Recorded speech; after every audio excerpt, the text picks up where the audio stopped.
예수께서 떠나가신 후에 교회에 두 개의 막강한 도구를 남기셨는데, 첫째는 성령이고 둘째는 하나님의 말씀, 성경입니다.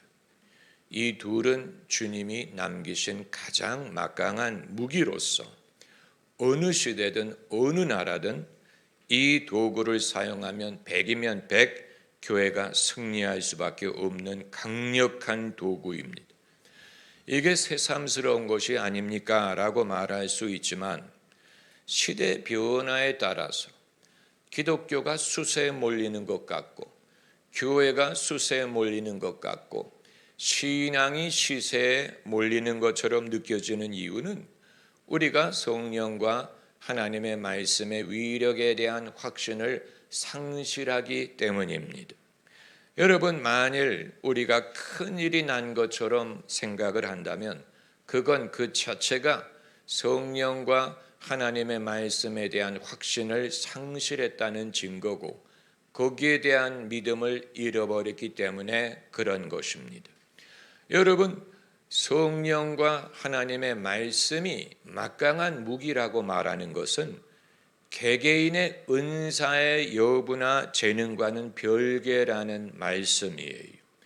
오히려 우리가 개인의 은사와 재능에 의존하게 되면 그것은 사람과 사람 사이에 그 차별이 많기 때문에 기복이 심할 수밖에 없고, 그리고 그런 사람이 많을 때는 잘 되는 것 같다가 그런 사람이 없을 때는 흉년이 드는 것처럼 생각이 될 수 있지만, 성령과 하나님의 말씀을 의지하면 사람의 재능이나 사람의 재능이 어떠한가 하는 것은 그렇게 중요하지 않고 항상 줄기차고 그리고 일정한 결과를 얻을 수 있습니다. 대한민국 교회와 기독교가 이제 익숙하고 배우고 그리고 마음에 확정해야 되는 것은 어떤 사람에 따라 어떤 기복이 심한 그런 결과를 의지하기보다는 항상 줄기차고 일정한 결과를 알고 그것 위주로 열매 걷는 법을 배우라는 것입니다. 지난 2000년 동안에 교회가 쇠하지 않고 발전하고 흥할 수 있었던 배경이 뭐냐? 이것이 특정인의 헌신 때문이었느냐? 특정인의 믿음과 희생 때문이냐? 여러분, 그런 식으로 교회사를 해석하는 것은 문제가 있습니다. 그런 식으로 해석하는 것이 더 재미가 있어 보이죠. 인물별로 어느 시대에는 누가 있었다. 초대 교부 중에는 성 어거스틴이 있었고, 그 다음에 수도운동에 프란시스 같은 사람이 있었고, 아퀴나스 같은 사람이 있었고, 마틴 루터가 있었고, 요한 웨슬리가 있었고, 조나탄 에드워드가 있었고, 빌리 선데이, 빌리 그레암, 이런 인물들이 있었고, 성자 같은 인물들이 있었다. 이런 식으로 공부하는 것이 당연히 재미가 있지만, 그러나 마치 특별한 사람의 믿음과 헌신 때문이라고 생각을 하게 되면 오히려 우리가 알지 못하는 곳, 알지 못했던 시대에 하나님이 당신의 성령과 하나님의 말씀으로 이 일을 이루셨다는 사실을 간과하게 되고, 하나님의 말씀과 성령을 의지하는 대신에 오늘날 누가 그런 위인이 돼서 특출한 인물과 특출한 은사와 특출한 역할이 없으면 어떡할까라고 사람을 찾는 실수를 저지르게 됩니다. 사람이 있으나 없으나 그 사람이 유명하나 무명하나 이것은 중요하지 않고, 언제 주님께서 너희가 성령이 너희에게 임하시면 너희 중에 누가 은사가 되고 사도가 되고 유명한 자가 되고 위대한 자가 돼서 내 땅끝까지 증인이 되리라고 하신 게 아니고, 너희가 누구든지 권능을 받아서 무명인, 익명인, 알지 못하는, 기억하지 않는 사람, 우리가 사람에 주목하는 이유는 내가 익명인이 되기를 싫어하기 때문인지도 몰라요. 내가 익명인으로 잊혀지고 내 수고가 잊혀지고 부각을 받지 않는 것을 싫어하기 때문에 우리가 마치 위인전을 읽는 것처럼, 그래서 세계 역사든 미국의 역사든 프랑스의 역사든 대한민국의 역사든 간에 인물 위주로 공부를 하잖아요. 유관순 열사라든가 안중근 의사라든가 무슨 이런 식으로 인물 위주로 역사가 굴러간 것처럼 생각을 하고, 교회사도 그런 것이라고 생각을 할지 모르지만, 성경이 바울이든 베드로든 디모데든 이런 인물에 대해서 언급하는 것은 누군가를 말하여 할 말을 찾기 위한 것이지, 그들이 전부였고 메인이었고 주인공이었고 그들 중심으로 이 모든 것이 이루어졌다는 말을 하는 것은 아닙니다. 하나님의 역사를 사람이 어느 정도는 파악을 하게 하기 위한 것이지, 하나님이 마치 바울 위주로 당신의 일을 전개하셨다든가 하나님이 이 사람들을 의존하셨다라는 말을 하는 것이 아니에요. 이건 오늘날 우리도 마찬가지인 것입니다. 특정인의 역할을 강조하게 되면 오히려 하나님의 역할이 축소가 되고 엉뚱한 데 초점을 맞추기 때문에 내가 이 일을 하리라는 생각보다는 누구를 의존하려는 그런 속성을 장려하게 되는 것입니다. 여러분, 빵을 구울 때 빵을 굽는 사람을 베이커라고 하는데, 베이커 따라서 그 실력이 차이가 있을 수 있어요. 누구는 더 화려한 빵을 만들고 누구는 이런 빵을 만들 수 있으나, 그러나 사람을 살찌게 하는 것은 그 빵에 들어간 재료이지, 그 빵에 들어간 밀가루와 소금과 그리고 물이 그게 빵을 만들어서 사람이 그것을 먹고 자기의 이 생명을 얻는 것처럼, 누가 베이커냐, 어느 베이커리에서 그걸 만들었느냐, 그건 그렇게 중요하지 않아요. 그렇지 않습니까? 여러분, 영적인 테크닉을 배우려고 할 필요가 없다는 말씀을 드리는 것입니다. 기교. 옛날에는 축구 선수가 기교가 많으면 위대하다, 기교가 많은 선수를 사람들이 좋아했죠. 재미있어 보이는 게 사실이에요. 그러나 여러분, 기교가 많은 사람이 항상 골을 넣느냐? 그건 아니에요. 괜히 기교 부리다가 골을 못 넣는 선수들이 많습니다. 기교, 우리가 영적인 기교를 배우리라고 생각을 하면 제자 훈련이 기교를 배우기 위한 기회가 아니에요. 우리는 우리의 은사가 어떤 은사든 간에 그게 어떤 영적인 기교인 것처럼 사역을 하기 위한 기교라고 생각을 하게 되면 잘못 생각하는 것입니다. 하나님은, 성령은 우리에게 기교를 주시는 분이 아니에요.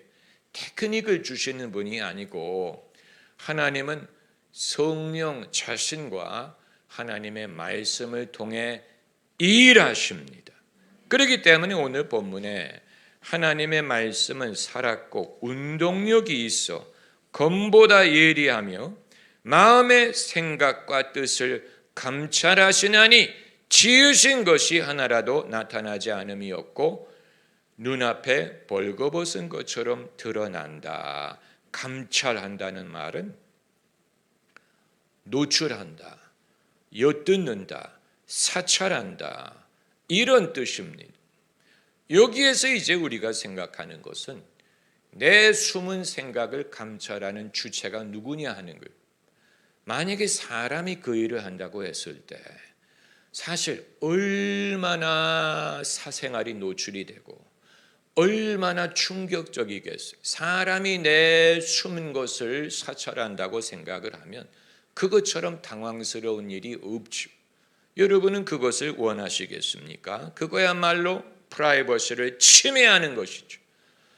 우리가 성령의 은사를 공부하다 보면 성령의 은사가 그 목적인 것처럼 생각이 될 때가 있으나, 그러나 사람의 숨은 생각을 감찰하시는 것은 사람이 아니고 하나님의 말씀이라는 사실, 하나님의 말씀이 익명적으로, 하나님의 말씀이 각 사람의 프라이버시를 보호하는 차원에서 그럼에도 숨기지 않고 그 사람의 숨은 생각을 감찰하시고 드러내신다라고 했기 때문에 하나님의 말씀을 신뢰하고 하나님의 말씀이 그 역할을 한다고 믿으면 내가 구태여 누구의 숨은 사정을 드러내서 그것을 말하고 그것을 드러낼 필요가 없이 성령께서 하나님의 말씀을 통해 그 일을 하신다는 사실을 우리가 믿으면 됩니다. 할렐루야. 내가 그것을 해야 되는 게 아니고 하나님의 말씀이 그 일을 이미 하고 있고 지금도 하고 있어요. 왜 그렇게 하시느냐? 왜 하나님이 그렇게 하시느냐? 내가 이만큼 용해 이걸 증거하기 때문이 아니에요. 우리는 점쟁이가 아니고 내가 이렇게 용해 이걸 증명할 필요가 없어. 하나님도 내가 이렇게 용해라고 증명하려고 하지 않고 오늘 본문에 하나님이 이렇게 하시는 이유를 뭐라고 말을 하고 있냐면 관여하신다고 했어요. 상관하신다. 13절에 우리를 상관하시는 자의 눈앞에 우리를 상관한다는 것을 보여주기 위해 그것을 하시는 거예요. 무관하지 않고 무시하지 않고 무심하지 않고 하나님이 관여하신다, 상관하신다, 관심을 기울이신다라는 것을 증거하기 위하여 하나님의 말씀이 우리의 숨은 것을 드러내는 역할을 하신다. 그래서 그걸 경험하는 사람이 하나님이 정말 계시네, 하나님이 정말 상관하시네, 이걸 깨닫게 하기 위한 것입니다. 여러분, 세상에 점쟁이 또 남의 비밀을 볼 수 있는 사람이 있다고 하죠. 그런 사람이 자기의 기술을 드러내는 것을 여러분이 경험하신 적이 있을 수도 있어요. 귀신처럼 안다고 하죠. 당신의 오른쪽 주머니에는 뭐가 들어있고 왼쪽 주머니는 뭐가 들어있고 당신이 오늘 아침에 집에서 나오면서 무슨 말을 했었고 용하게 맞추는 사람이 있어요.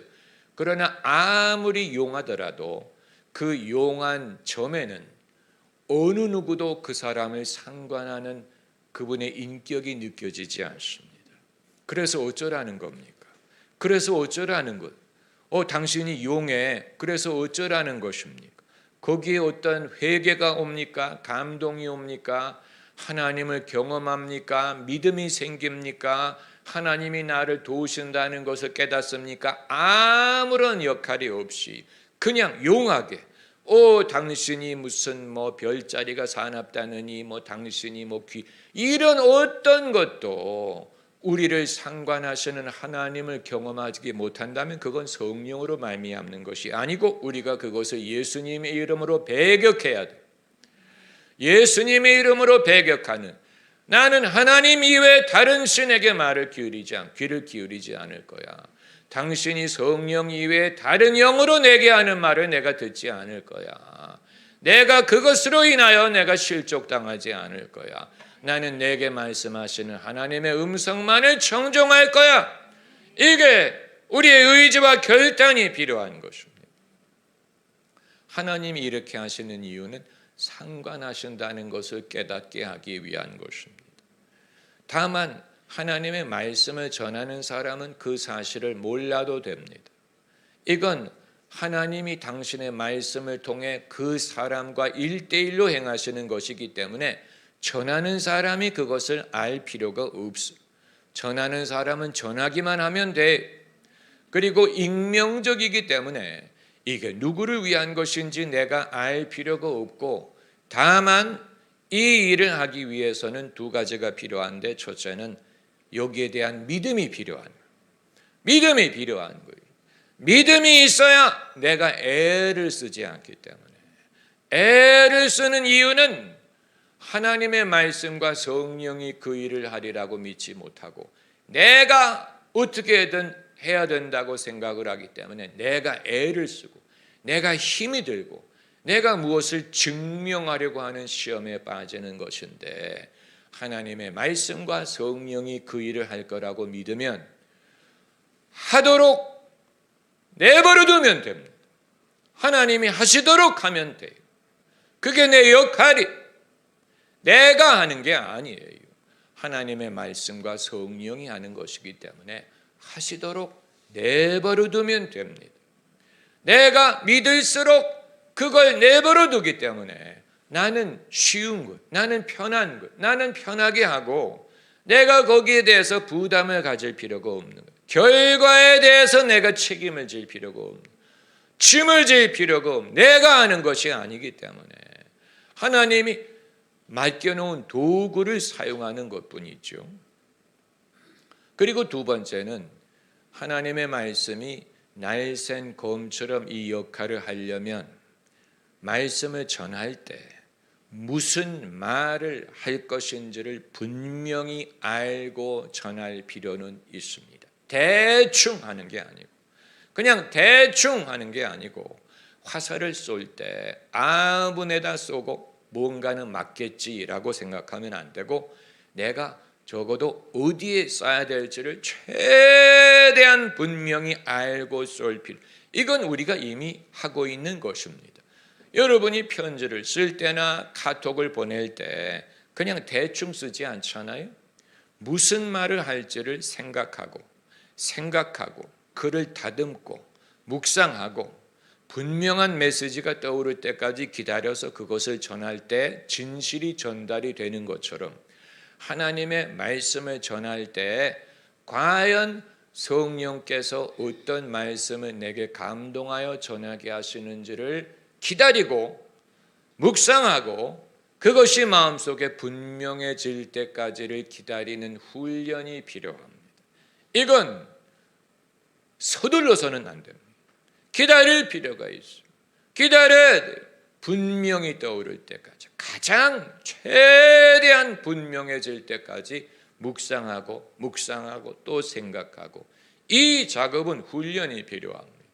사람과 말할 때도 그럴 필요가 있는데 하나님의 말씀을 전할 때 1대1이든 여러 명에게 하든 간에 어떤 말씀을 전하게 하실지를 내가 생각을 해보고 마음속에 그게 분명해지고 전모가 드러나고 앞과 끝을 생각해야 됩니다. 많은 사람들이 성급해서 앞부분만을 생각하고 뒤까지 생각하지 않고 앞부분 떠오르는 것 가지고 시작을 하는데 말하다 보니까 본전이 떨어지는 거예요. 끝까지 생각을 안 했기 때문에, 문장의 끝을 생각하지 않았어요. 이 문장이 어떻게 끝날 것인지를 미처 생각하지 않고 처음에 생각나는 것만을 가지고 하다 보니까 도중에 떨어져, 그런 일이 생기면 안 되고, 이건 훈련을 필요로 하는 훈련. 말씀이 육신이 되어 우리 가운데 거하시매라고 한 것처럼 말씀이 육신이 되는 것 같은 성육신 같은 역할이 내 안에 일어나므로 그 말씀을 내가 소유하고 그것을 내가 분명히 알고 전할 때는 무슨 말을 할지를 알고, 그러나 듣는 사람에게 어떤 역할이 있을 것인지는 내가 알 바가 아니에요. 그건 하나님이 알아서 하실 것이고 하나님과 그 사람 간에 벌어지는 일이고, 그것이 날쌘 검처럼 숨겨진 영과 혼을 분별하는 역할을 할 수 있음을 우리가 기대하고 믿는 것입니다. 할렐루야. 여러분, 이것이 주님이 교회에 주신 가장 강력한 도구고, 이 도구를 우리가 충실하게 쓸 수만 있다면 시대가 어떠하든 대상이 어떠하든 어느 나라든 어느 상황이든 결코 헛되지 않고 주님은 반드시 당신의 뜻을 이룰 것입니다. 할렐루야, 할렐루야, 할렐루야. 거룩하신 하나님,